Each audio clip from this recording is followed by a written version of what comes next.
Hello, hello, hello. Good morning, good afternoon, good evening, depending on your time zone. Welcome to my channel. My name is Ogbanje Joseph.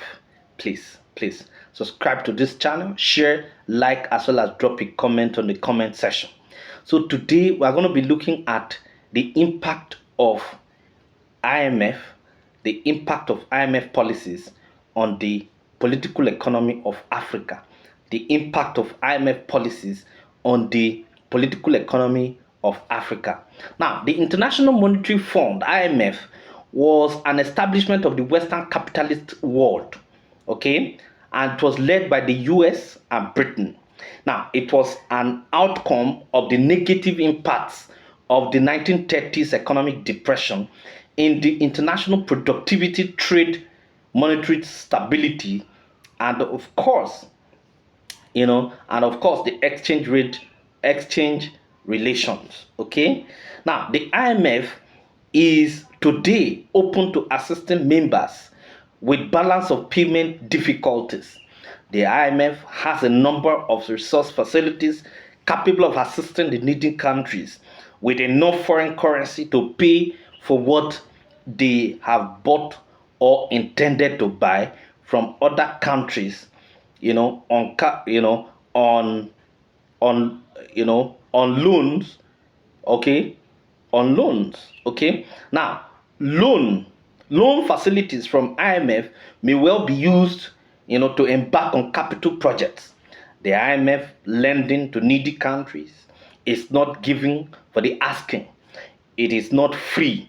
What this means is that for the needy countries, the IMF include the readiness, you know, the IMF expects them, to meet certain conditionalities, which include the readiness to take policy steps in support of adjusting or restructuring its economies. Okay, so what are the loan conditionalities for African countries?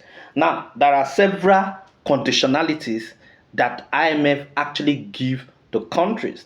Now, for the developed countries, of course, the conditionalities that is actually given to them is called specific conditionalities. Okay, sorry, it's called general conditionalities. The one that is given to needy or poor countries are called specific conditionalities. Okay, now the specific conditionalities are actually the conditionalities, for the African countries. And what are these conditionalities? Number one conditionality is devaluation of national currency. Number two is wage freeze, retrenchment of workers, or what some people call rationalization.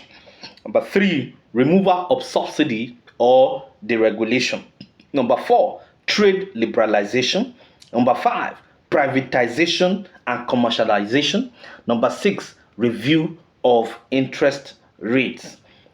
Now, okay, let us look at the disadvantages of IMF policies in the African economies.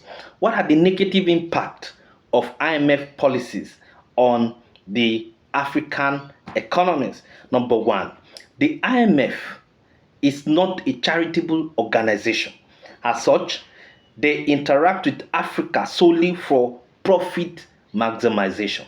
Don't forget that the International Monetary Fund is actually run like a profit making venture. In fact, it is a profit making venture. If they give you loan, they expect you to actually pay with interest. And so paying this loan with interest is actually where their profits are being made from. Okay, so to that extent, it is not a charitable organization. Okay, so because of that, the profit that they actually maximize from Africa is a disadvantage to the African countries. That is number one. Number two, they are a bad doctor, who prescribes the same drugs for different patients with differing ailments. Now, the policies and programs of IMF is actually what is foisted down on all countries, both the rich and the poor. And once these policies are actually foisted on you, whether irrespective of your peculiarity, it is not actually very important to IMF. What is their, what they are interested in is that you have to actually, you must implement the policies that they have prescribed, for you across all countries. Okay, that's number two. Number three, they are insensitive to the development crisis of the needy countries because they repatriate profits. Now, once they give money to for projects, they also give their technical know-how. They actually recommend you to their, they recommend you to their people that will actually implement these projects. Now, once these projects are implemented and monies are being paid to them, they repatriate these profits to their countries. Okay, that's number three. Number four, all these conditionalities amount to further strangulation of the affected economies, particularly in Africa. These policies are not just given. Okay, these policies are there in order to actually serve their interest. So to that extent, the conditionalities actually amount to further strangulation of the affected economies, particularly African economies. Number five, there is no true industrialization of the economies of Africa, okay, and as such, they are reduced to buying and selling, of the dominating foreign goods. At the end of the day, all these developments that these loans are expected to actually achieve will amount to nothing because these countries will still be reduced to buying, these foreign goods that are manufactured from the Western world. Okay, then number six, let us look at number six of the negative impact of IMF policies on the African economy. The negative impact, number six negative impact, is that the overall impact assessment of the IMF loan and its conditionalities are negative to Africa, in the sense that at the end of the day, is a matter of he who pays the piper dictates the tone.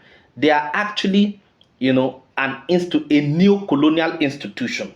So most of these neoliberal institutions, I'm talking about the World Bank and IMF, are majorly, okay, neo-colonial institutions that actually are there, to further, okay, to further neo-colonialism.